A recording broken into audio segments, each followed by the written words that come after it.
YSM news ముందుగా headlines. తాడేపల్లిలోని వైఎస్ఆర్సీపీ కేంద్ర కార్యాలయం నుంచి మాజీ మంత్రి సాకే శైలజానాథ్ ప్రెస్ మీట్. మిర్చి ధరలపై మంత్రి అచ్చెన్నాయుడు కీలక ప్రెస్ మీట్.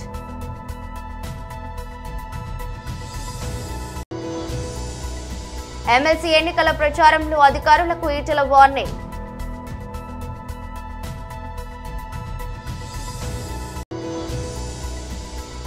బీజేపీ రాష్ట్ర కార్యాలయంలో శ్రీ ఛత్రపతి శివాజీ మహారాజ్ జయంతి సందర్భంగా నివాళులు అర్పించి ఓ బండి నెంబర్ ప్లేట్ చూసి విస్తుపోయిన విజయవాడ ట్రాఫిక్ పోలీసులు. తాడేపల్లిలోని వైఎస్ఆర్సీపీ కేంద్ర కార్యాలయం నుంచి మాజీ మంత్రి సాకే శైలజానాథ్ రెడ్డి ప్రెస్ మీట్ నిర్వహించారు. మీరు కావాలని ఈ రోజున ఓ మాట చెప్పాల్సి వస్తే అదే మీకు జరిగిందంటే మీరు మీకేదో వ్యక్తిగతంగా భద్రత లేదని లేక ఇంకా హాని ఉందని పెద్ద పెద్ద మాటలు మాట్లాడి ఉండేవాళ్ళు.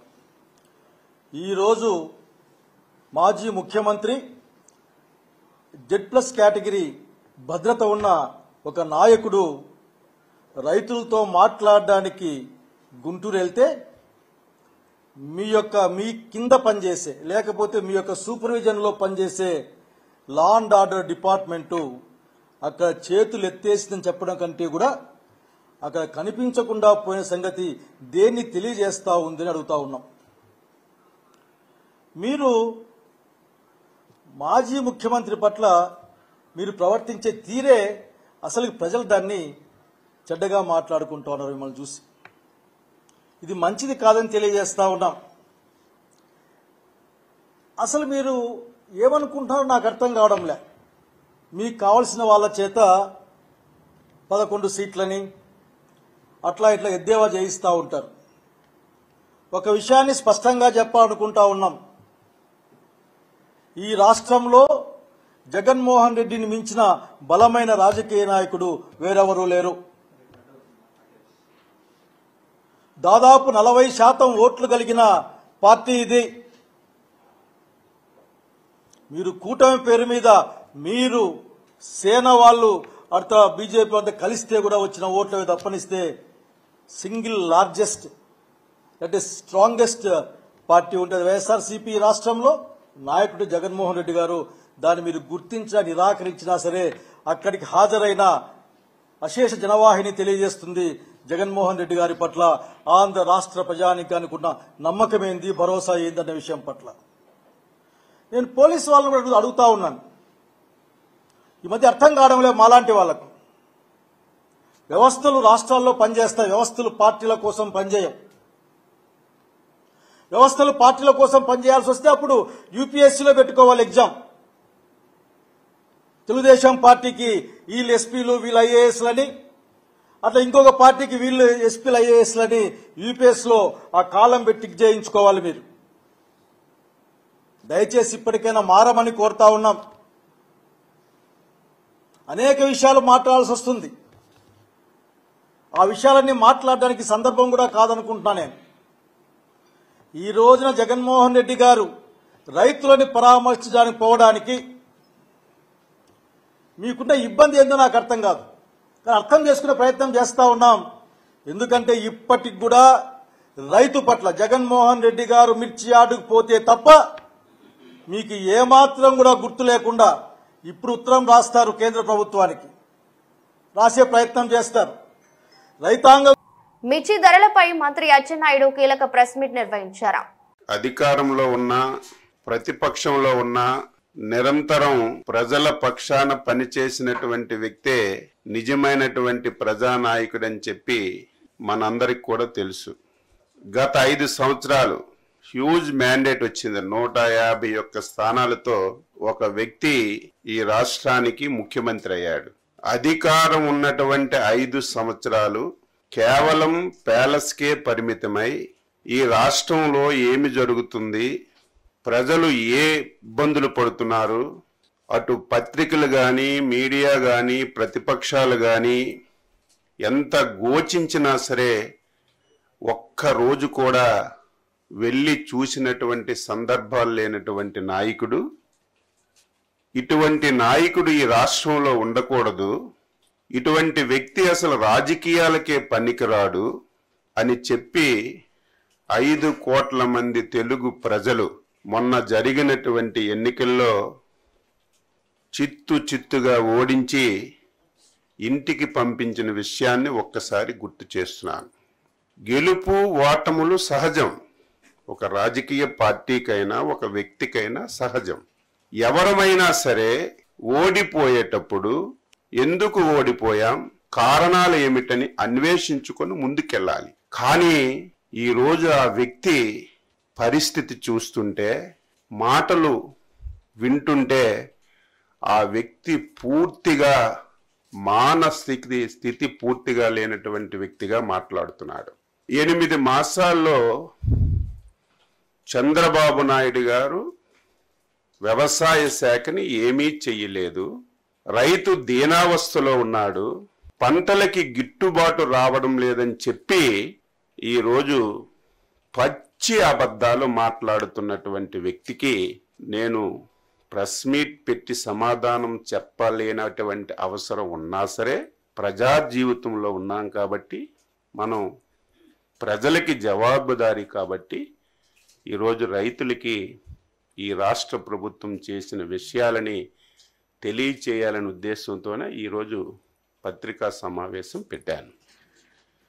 5 సంవత్సరాలు ఈ రాష్ట్రంలో ప్రధానమైనటువంటి శాఖలు, 70% మంది బతుకుతున్నటువంటి శాఖలు, ఈ రాష్ట్రానికి ఆదాయ మార్గాలను తీసుకొస్తున్నటువంటి శాఖల్ని 5 సంవత్సరాలు తాళమేసి బిగించినటువంటి వ్యక్తి ఈరోజు ఆ శాఖల గురించి మాట్లాడుతున్నాడు.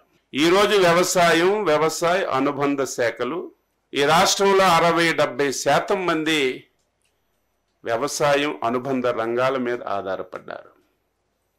అందులో రాష్ట్రానికి ఎక్కువ ఆదాయ వనరులు వచ్చినటువంటి శాఖ వ్యవసాయ అనుబంధ శాఖలు.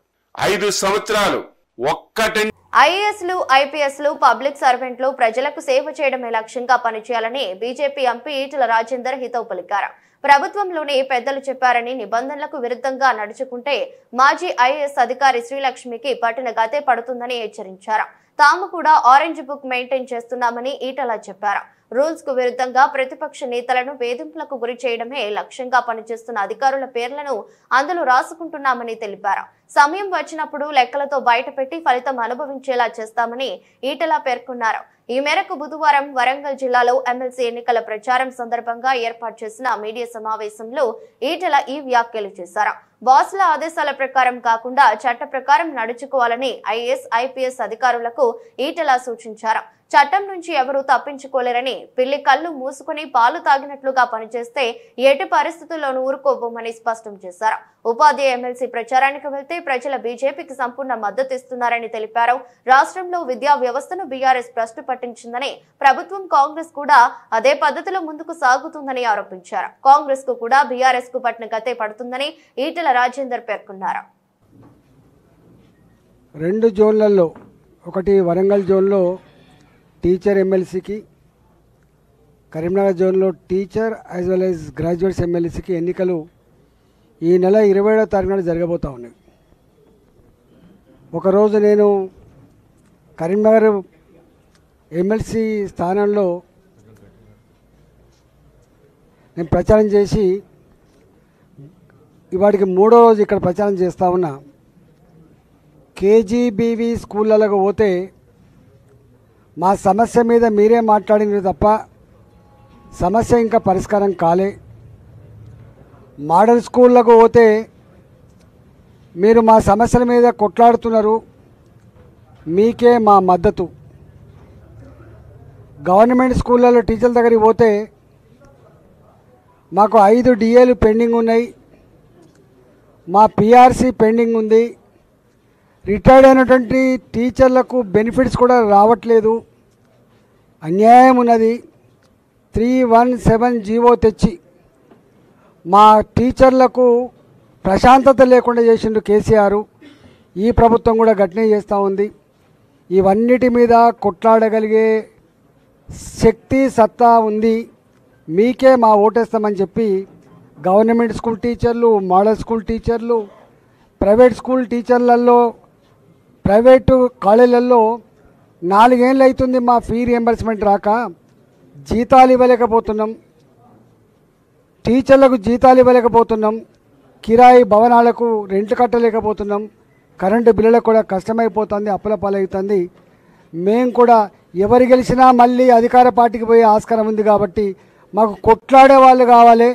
టీఆర్ఎస్ మీద మాకు నమ్మకం లేదు కాబట్టి, కాంగ్రెస్ పార్టీ విఫలమైంది కాబట్టి, కొట్లాడగలిగే వాళ్ళు మీరే కాబట్టి మీకే తప్పకుండా ఓటేస్తామని చెప్పి భావిస్తూ ఉన్నారు. నేను ఒకటే, మెడికల్ కాలేజీలలో టీచింగ్ స్టాఫ్ కావచ్చు, విశ్వవిద్యాలయాల్లో టీచింగ్ స్టాఫ్ కావచ్చు, జూనియర్ డిగ్రీ పీజీ కాలేజీల్లో టీచింగ్ స్టాఫ్ కావచ్చు, గవర్నమెంట్ స్కూళ్ళల్లో, అదేవిధంగా కేజీబీవీ స్కూళ్ళల్లో, మోడల్ స్కూల్లో ఉన్నటువంటి టీచర్లకు కావచ్చు, మేము వినమ్రంగా విజ్ఞప్తి చేస్తున్నాం. సర్వోత్తమ రెడ్డి గారు పీఆర్టీకు రాష్ట్ర అధ్యక్షుడిగా అనేక సంవత్సరాల కాలం పాటు సేవలు అందించిండు. బరిగీసి నిత్యం కొట్లాడేటువంటి వ్యక్తి సర్వోత్తమ రెడ్డి గారు. అదేవిధంగా పీఆర్టీలో పనిచేసినటువంటి చిన్నకేశ్వరరెడ్డి గారు కూడా ఇప్పుడున్న ఈ పరిస్థితులలో నాయకులుగా ఎన్నికయ్యే వాళ్ళు తొత్తులుగా ఉండద్దు, తొత్తులకు ఉండగటువంటి ఏకైక పార్టీ భారతీయ జనతా పార్టీ కాబట్టి భారతీయ జనతా పార్టీకి మద్దతు ఇస్తా అని చెప్పి 3 రోజులుగా మాతో పాటు తిరుగుతూ ఉన్నాడు. ఇవాళ ఎక్కడ పోయినా పైన ఏ డిస్కషన్స్ ఉన్నా కూడా లోపల మాత్రం బీఆర్ఎస్ పార్టీకి బుద్ధి చెప్పినాం, కాంగ్రెస్ పార్టీకి కూడా బుద్ధి చెప్పాలి, బుద్ధి చెప్పేటువంటి ఏకైక పార్టీ బీజేపీ అనేటువంటి భావన ఉంది కాబట్టి ఇవాళ ఈ వరంగల్, నల్లగొండ బీజేపీ రాష్ట్ర కార్యాలయంలో శ్రీ ఛత్రపతి శివాజీ మహారాజ్ జయంతి సందర్భంగా నివాళులు అర్పించారు. తెలంగాణ రాష్ట్ర ప్రజలకు భారతీయ జనతా పార్టీ తరఫున శుభాకాంక్షలు తెలియజేస్తూ, మరి శివాజీ మహారాజ్ని ఈరోజు భారతదేశంలో ఒక మంచి యోధుడుగా ఒక మంచి పరిపాలన అందించేటువంటి ఒక వ్యక్తిగా ఈరోజు చూస్తూ ఉన్నాం. ఒక మతానికి, ఒక కులానికో, ఒక ప్రాంతానికో సంబంధించినటువంటి ఒక రాజు కాకుండా శివాజీ మహారాజు యావత్ దేశంలో కూడా మంచి పరిపాలన యంత్రాంగాన్ని వారు డెవలప్ చేసి ఈరోజు దేశంలో ఇప్పుడు ఉన్నటువంటి ఒక ఏవైతే రెవెన్యూ వ్యవస్థ అయితే ఏంది, లేకపోతే సివిల్ సర్వీసెస్ సంబంధించినటువంటి ఒక వ్యవస్థ అయితే ఏంది, ఇవన్నీ కూడా వారి యొక్క పరిపాలన మోడల్ మీద ఆధారపడి ఉన్నది. శివాజీని కేవలం ఒక హిందూ రాజుగా ముఘల్ సామ్రాజ్యానికి ఎదుర్కొని పరిపాలన అందించిన రాజు కాకుండా అన్ని మతాలని, అన్ని కులాన్ని గౌరవించినటువంటి వ్యక్తి శివాజీ మహారాజ్. ఈ శివాజీ జయంతి సందర్భంగా మంచి పరిపాలన, అవినీతి రహితమైన పరిపాలన మన పరిపాలకులు చేయాలి, మన పాలకులు చేయాలని చెప్పేసి కూడా నేను ఈ సందర్భంగా కోరుతూ, మరి ప్రస్తుత రాజకీయ పరిస్థితుల్లో కూడా శివాజీ ఒక పరిపాలన మనకు ఆదర్శంగా, మనకు ఒక ఇన్స్పైరేషన్గా మిగులుతుందని చెప్పేసి కూడా తెలియజేస్తూ, మరి శివాజీ మహారాజుని మనం ఒక హిందూ రాజుగానే కాకుండా, హిందూ ఆరాధ్య పురుషుడే కాకుండా యావత్ భారతదేశం అన్ని కులాలు, అన్ని మతాలు కూడా గౌరవించేటువంటి వ్యక్తిగా వారిని ఈరోజు అందరం కూడా వారికి నివాళులు అర్పించాలని చెప్పేసిగా నేను కోరుతా ఉన్నాను. శ్రీ శివాజీ మహారాజ్ గారి యొక్క 395వ జన్మదిన శుభ సందర్భంలో యావత్ భారతదేశంలో ఉన్నటువంటి ప్రజానికానికి అందరికీ కూడా, ఇతర దేశాలలో ఉన్నటువంటి భారతీయులందరికీ కూడా నేను శుభాకాంక్షలు తెలియపరుస్తున్నాను భారతీయ జనతా పార్టీ తరఫున.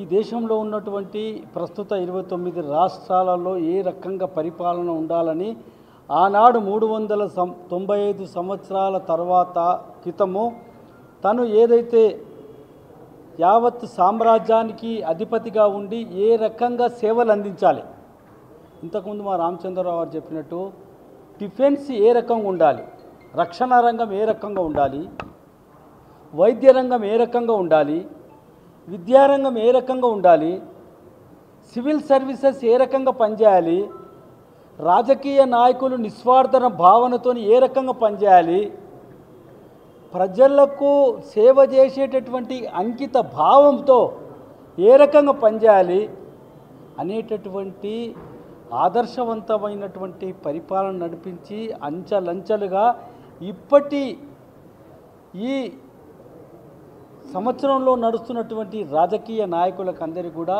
అందరు రాష్ట్ర ముఖ్యమంత్రులకు దేశ ప్రధాని కూడా ఈనాడు మన నరేంద్ర మోదీ గారు నడుస్తుంటే ఏ రకంగా శివాజీ గారే కనిపిస్తుంటారు వాళ్ళు. విజయవాడలో ట్రాఫిక్ పోలీసులు విధి నిర్వహణలో బండిని దానికి ఉన్న నెంబర్ ప్లేటును చూసి విస్మయానికి గురయ్యారు. ఆ బండి నెంబర్ ప్లేటుపై నెంబర్కు బదులుగా మాఫియా అని రాసి ఉంది. బెజవాడలోని ఓ సర్కిల్ వద్ద ట్రిపుల్ రైడింగ్ ను గమనించిన ట్రాఫిక్ పోలీసులు ఆ బండిని ఆపారు. నెంబర్ కోసం చూడగా మాఫియా అని రాసి ఉన్న అక్షరాలు కనిపించాయి. ఈ నెంబర్ ప్లేటు ఏంది తమ్ముడు, ఇన్షూర్డ్ బై మాఫియా అని రాసి ఉందేంట్రా, ఇదేం నెంబర్ ప్లేటురా, నేనెప్పుడు చూడలేదు, కొత్తగా ఉంది. ట్రాఫిక్ పోలీసు ఆశ్చర్యం వ్యక్తం చేశారు. మాఫియా అయిందిరా, ఏ మాఫియారా మీరు అంటూ ప్రశ్నించారు. అంతేకాదు బైక్ సైలెన్సర్ ను కూడా మోడిఫై చేసి ఉండటం గుర్తించారు. కాగా బైక్ ను ఇటీవలే వేరే వ్యక్తి నుంచి కొనుగోలు చేశారని, అయితే నెంబర్ ప్లేటును మార్చకుండా అలాగే ఉంచానని సదరు బైకర్ వెల్లడించారు.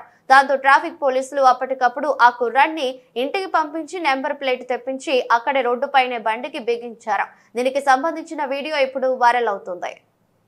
తాజాగా విడుదల చేసిన ఐసీసీ వన్డే బ్యాటింగ్ ర్యాంకింగ్స్ లో Team India star player Shubman Gill అగ్రస్థానం దక్కించుకున్నారు.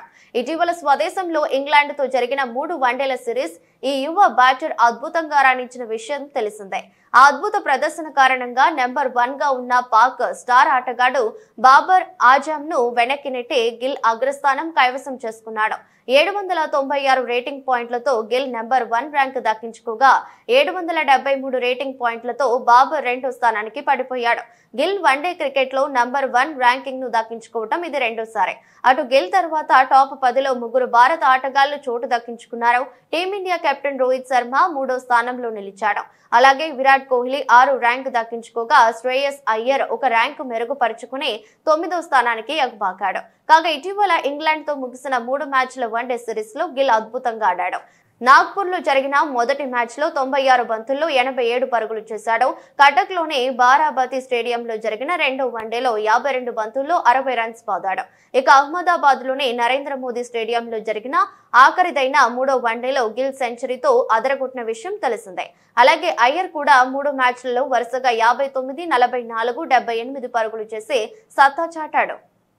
రేపటి నుండి పసుపు రైతుల రిలే నిరాహార దీక్షలు చేస్తామని పసుపు రైతులు వినోద్ రెడ్డి, వెల్మా ముత్యం రెడ్డి, నక్కల రాములు, వన్నెల గంగారెడ్డిలు ఆర్మూర్ మున్సిపల్ పట్టణ కేంద్రంలోని ప్రెస్ క్లబ్ భవనంలో ఆదివారం రోజు పాత్రికేయుల సమావేశం నిర్వహించారు. ఈ సందర్భంగా మాట్లాడుతూ రైతులకు పసుపు మద్దతు ధర 17,000 పెంచాలని, ప్రస్తుతం ఉన్న ధర 10,000 రైతులకు గిట్టుబాటు కావడం లేదని, రైతులకు పసుపు ధర పెంచి ఆదుకోవాలని ప్రభుత్వాన్ని డిమాండ్ చేశారు. 17 ఫిబ్రవరి రేపటి నుంచి 21వ తేదీ వరకు 5 రోజుల పాటు రిలే నిరాహార దీక్షలు ఆర్మూర్ అంబేద్కర్ చౌరస్తాలో శాంతియుతంగా నిర్వహిస్తామని తెలిపారు. ఈ రిలే నిరాహార దీక్షలకు పసుపు రైతులు పెద్ద ఎత్తున మద్దతు పలుకుతూ హాజరు కావాలని కోరారు. ఈ సమావేశానికి వచ్చిన పాత్రికేయ మిత్రులందరికీ స్వాగతం, సుస్వాగతం. ఈనాటి ఈ ముఖ్య ఉద్దేశం ఏంటంటే పసుపు మద్దతు ధర 17,000కై రైతుల నిరాహార దీక్షల గురించి ఉద్దేశము. రేపు ఉదయం 10 గంటలకు 11:30 అంబేద్కర్ చౌరస్తా వద్ద ఏసీబీ గారి అనుమతితో 5 రోజులు శాంతియుతంగా టెంట్ కింద రైతులతో రిలే నిరాహార దీక్షలు.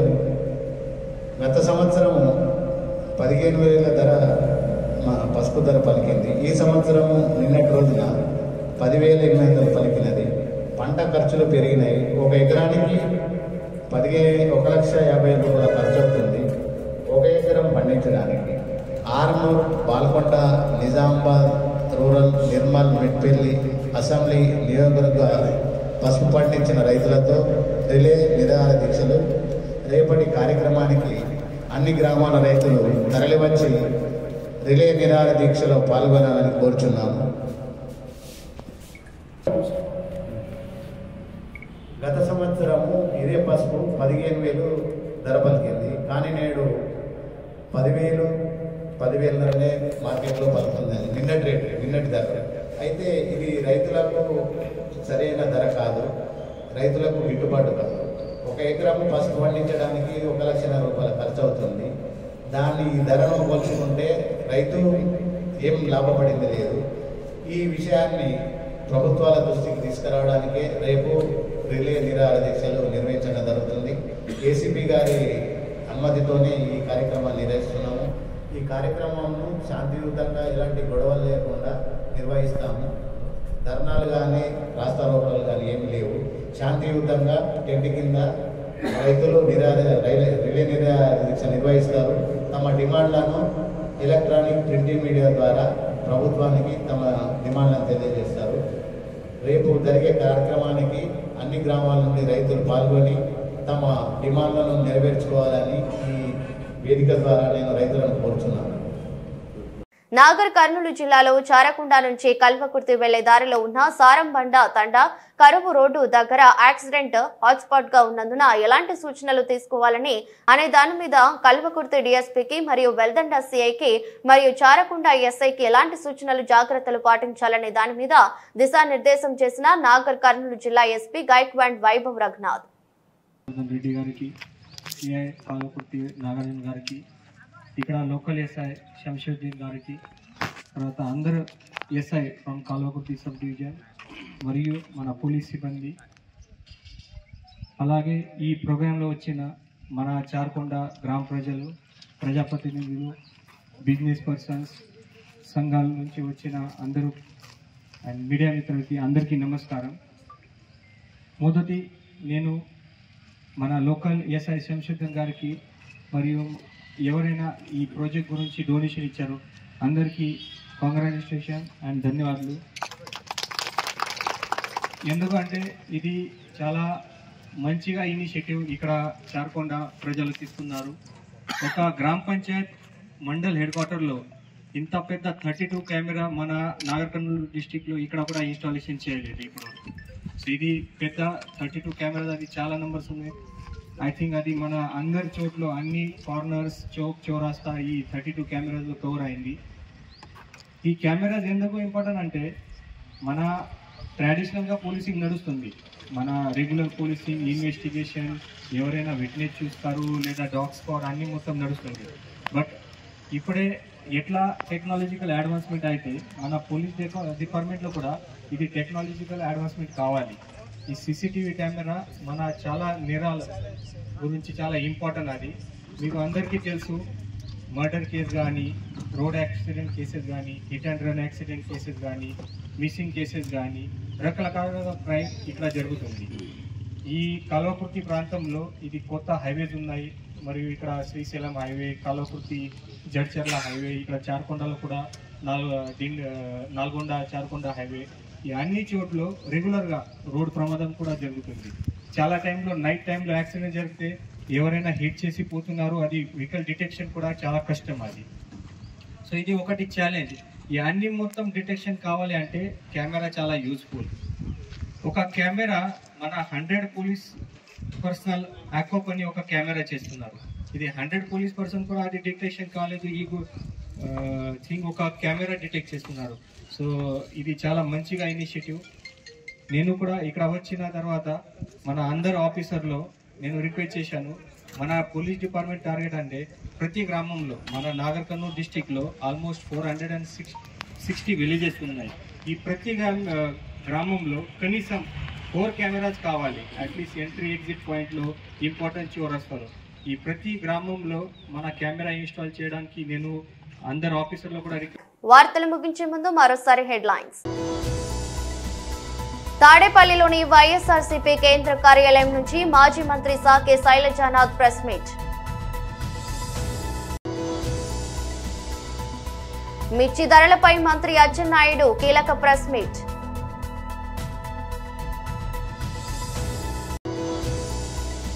ఎమ్మెల్సీ ఎన్నికల ప్రచారంలో అధికారులకు ఈటెల వార్నింగ్.